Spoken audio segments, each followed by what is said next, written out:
Mais y a-t-il, Joël Gaubert, dans ce XVIIIe siècle, déjà, est-ce qu'on peut parler d'une vision de l'Europe qui serait souverainiste ou une vision finalement déjà fédéraliste ? C'est effectivement la grande question. Quelle est la structure institutionnelle, c'est-à-dire la distinction et l'organisation des pouvoirs législatifs, exécutifs et judiciaires auxquels pense Rousseau, plus sur le plan intranational et Kant, y compris sur le plan international. Lorsque Kant parle d'une république universelle, par exemple, pense-t-il à une structure institutionnelle qui articule les trois pouvoirs que nous venons d'évoquer, alors de façon supranationale, qui nous ferait penser à un État mondial final, dont l'Europe ne serait qu'une approximation, parmi les autres tentatives actuelles qui se font aussi dans les Amériques et en Asie. Alors, est-ce que Kant pense à et voudrait que l'humanité se dirige vers une structure fédérale qui, à terme, signifierait la disparition des États-nations dans leur diversité historique, et donc un appareil d'État mondial qui distinguerait et articulerait législatif, exécutif et judiciaire, mais pour toute l'humanité. Alors ça, ce serait donc que la vision supranationale à laquelle certains pensent aujourd'hui pour ce qui est de la construction de l'Europe.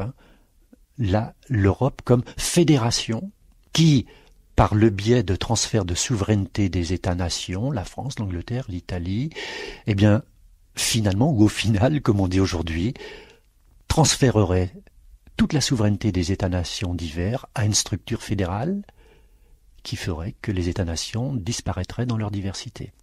Ou alors, est-ce que Rousseau, Kant eux-mêmes, et puis nous, parce que la question est de savoir ce que nous voulons aujourd'hui, une structure peut-être confédérale, plutôt que fédérale. Alors dans confédérale, on entend con, comme, avec. Cela présuppose que les États-nations qui entreraient dans cette structure ne disparaîtraient pas dans leur unité et unicité, mais collaboreraient, fonderaient un État de droit, ce qui nécessiterait quand même quelques transferts de souveraineté du niveau national au niveau européen, mais conserverait quand même le noyau dur, comme on dit aujourd'hui, de la souveraineté des peuples et donc des États-nations, qui pourraient entrer dans cette union, mais aussi éventuellement en sortir, parce que ces États-nations auraient conservé l'essentiel de leur souveraineté nationale. Eh bien, Kant, dans le projet de paix perpétuelle, nous propose un idéal confédéral, et non pas fédéral. Alors il dit il faut que les peuples européens, et même du monde entier, s'unissent. Mais il ne faut pas que cela se fasse dans l'espérance et surtout dans la mise en place d'un État mondial. Pourquoi ? Parce qu'un État mondial, par définition, serait total. Il n'aurait pas de vis-à-vis qui pourrait contrebalancer son éventuelle puissance, éventuellement despotique. Et donc, plutôt qu'une fédération mondiale finale, Kant pense à une confédération.